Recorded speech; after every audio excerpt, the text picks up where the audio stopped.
Doctor Sreevarma ஆயுள் தரும் ஆயுர்வேதா அறுவை சிகிச்சை இல்லா குணம் ஆயுள் கால நிவாரணம்.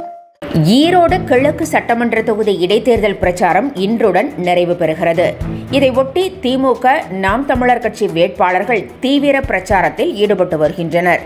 காங்கிரஸ் மூத்த தலைவர்களில் ஒருவரான EVKS இளங்கோவன் மறைவை அடுத்து ஈரோடு கிழக்கு சட்டமன்ற இடைத்தேர்தல் வரும் 5ஆம் தேதி நடைபெறுகிறது. இந்த தேர்தலில் திமுகவைச் சேர்ந்த சந்திரகுமார், நாம் தமிழர் கட்சியைச் சேர்ந்த சீதாலட்சுமி உள்ளிட்ட 46 வேட்பாளர்கள் போட்டியிடுகின்றனர். இந்நிலையில் இன்றுடன் தேர்தல் பிரச்சாரம் ஓய்கிறது. 5ஆம் தேதி பதிவாகும் வாக்குகள் 8ஆம் தேதி எண்ணப்பட்டு முடிவுகள் அறிவிக்கப்படும். தேர்தல் ஆணையம் நடத்தும் தேர்தல்களை கண்காணிக்க ஈகிள் என்ற குழுவை காங்கிரஸ் அமைத்திருக்கிறது.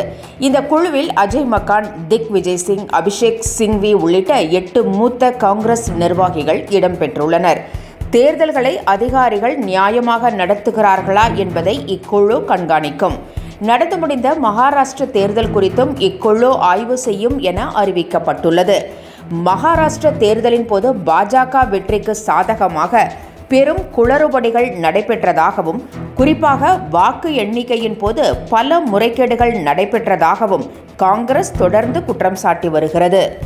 டாக்டர் ஸ்ரீவர்மா ஆயுள் தரும் ஆயுர்வேதா அறுவை சிகிச்சை இல்லா குணம் ஆயுள் கால நிவாரணம்.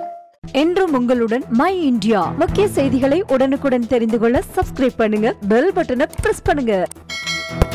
என்றும் உங்களுடன் மை இந்தியா.